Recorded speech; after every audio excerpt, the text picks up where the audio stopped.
Raba katin inshorar lafiya ga masu bukata wani babban mataki daga Bello ya Rufai. Assalamu alaikum wa rahmatullahi ta'ala wa barakatuh. Wannan aiki ne da zai iya ceto rayuka, rage wahala da dawo da fata ga iyalai da dama. Idan uwa ta samu daman zuwa asibiti ba tare da tunanin kuɗin magani ba, wannan nasara ce.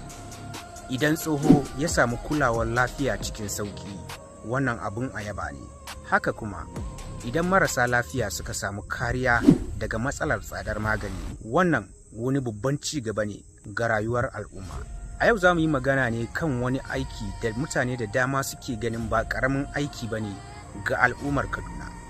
An gabatar da rabon katin inshorar lafiya ga sama da mutum 100 daga cikin mutanen da aka tantance a matsayin masu bukata ta musamman a jihar Kaduna.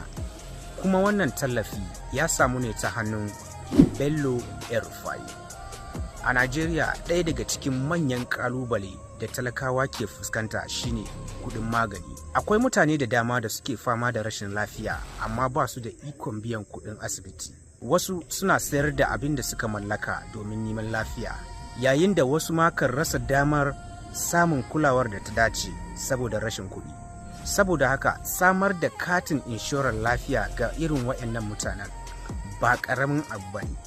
Wannan katin yana ba masu amfana da damar zuwa asibitoci da tsarin ya amince da su domin samun kulawar lafiya ba tare da fuskantar nauyin kuɗi mai yawa ba, ko kuma ma ba tare da biyan ko sisi ba.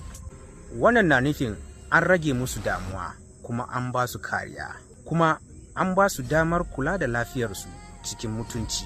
Abin da ya fi ɗaukan hankali shine yadda aka kai wannan tallafin ga sama da mutum 100 a Kaduna North da wasu sassa na Kaduna. Mutane da dama a jihar Kaduna suna yi wa Bello ya Rufai fatan Allah ya maimaita.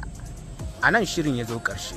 Idan kun ji daɗin wannan bidiyon, ku yi like, ku yi comment, sannan ku yi subscribing a YouTube ɗinmu na Community Voice ko kuma IG and Community TV.